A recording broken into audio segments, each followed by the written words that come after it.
रानीगंज में आयोजित जनसभा के दौरान मुख्यमंत्री ममता बनर्जी ने जामुड़िया के निवर्तमान विधायक एवं तृणमूल कांग्रेस प्रत्याशी हरेराम सिंह का नाम लेते हुए उनके बेटे के व्यवहार पर सार्वजनिक रूप से नाराजगी व्यक्त की। उन्होंने स्पष्ट शब्दों में कहा, अपने बेटे को लाल बत्ती लगी गाड़ी में घूमने से रोके, क्योंकि इस प्रकार की गतिविधियां जनता के बीच गलत संदेश देती है और किसी भी स्थिति में स्वीकार्य नहीं है। मुख्यमंत्री के इस सीधे और कड़े बयान से सभा स्थल पर मौजूद लोगों के बीच हलचल मच गई और यह मुद्दा तुरंत ही राजनीतिक चर्चाओं का केंद्र बन गया।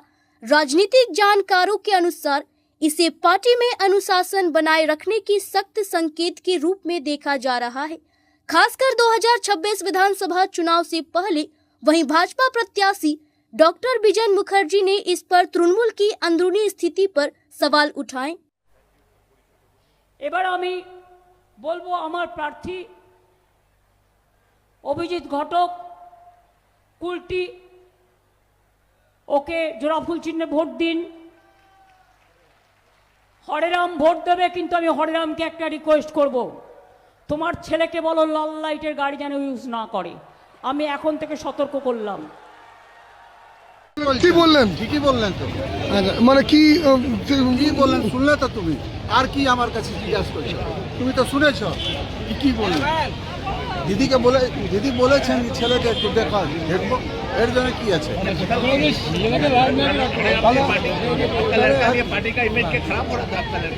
जीतेंगे, लड़का की बात अलग छोड़िए। जमुड़िया में कोई पार्टी का नहीं होने वाला, वहाँ जीतेंगे और सबसे ज्यादा वोट। দিদি যেটা বললো কি আপনার ছেলের জন্য আপনার ইমেজ খারাপ হচ্ছে, আপনার ইমেজ এটা তো বলেন নাই, বলেন ছেলেকে দেখো।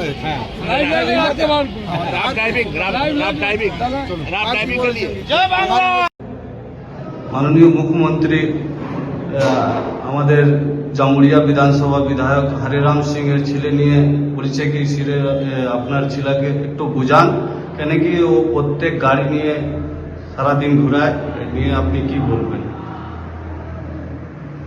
আমাদের শ্রদ্ধেয় মাননীয় মুখ্যমন্ত্রী মমতা ব্যানার্জি আজ আমাদের রানীগঞ্জের কোনো এলাকায় এসেছিলেন এবং তিনি আমাদের সদ্য প্রাক্তন বিধায়ক মাননীয় শ্রীযুক্ত হরেরাম সিং মহাশয়ের পুত্রকে নিয়ে কিছুটা সাবধানবাণী শুনিয়েছেন, সেটা আমি শুনলাম, জানলাম। দেখুন, জামুড়িয়া খুবই শান্তপ্রবণ এরিয়া এবং জামুড়িয়াতে ঠিক কী বলবো আপনাকে, এখানে আমরা কখনো কোনো বিশৃঙ্খলা শুনিনি বা দেখিনি। তো আজ যখন মুখ্যমন্ত্রী কথাটা বলছেন, তার মানে আমরা বা জামুড়িয়া বিধানসভার সমস্ত জনগণ যে দাবি করছিল উনি প্রচুর গাড়ি নিয়ে ঘুরে বেড়াচ্ছেন, নীলবাতি নিয়ে ঘুরে বেড়াচ্ছেন, তো সেক্ষেত্রে আমার মনে হয় মাননীয় আমাদের দাবিকে মান্যতা দিলেন যে আমরা এতদিন ধরে যেটা ডিমান্ড করছিলাম, বলছিলাম আমাদের যে এটা বিধায়ক যদি হতেন তাহলে ঠিক আছে, কিন্তু বিধায়কের পুত্র এটা করাটা আমি জানি না কতটা সমীচীন। আমাদের পশ্চিমবঙ্গের আইন তো আবার আমাদের দেশের থেকে একটু আলাদা, তো হয়তো সেক্ষেত্রে হতেও পারে। তো যাই হোক, আমাদের বলার বক্তব্য একটাই যে আজ মাননীয় আমাদের দাবিকে মান্যতা দিলেন এবং আমাদের সদ্য প্রাক্তন বিধায়কের যদি শুভবুদ্ধির উদয় হয় তাহলে মনে হয় ভালো হবে। रानीगंज से सत्यनारायण सिंह की रिपोर्ट।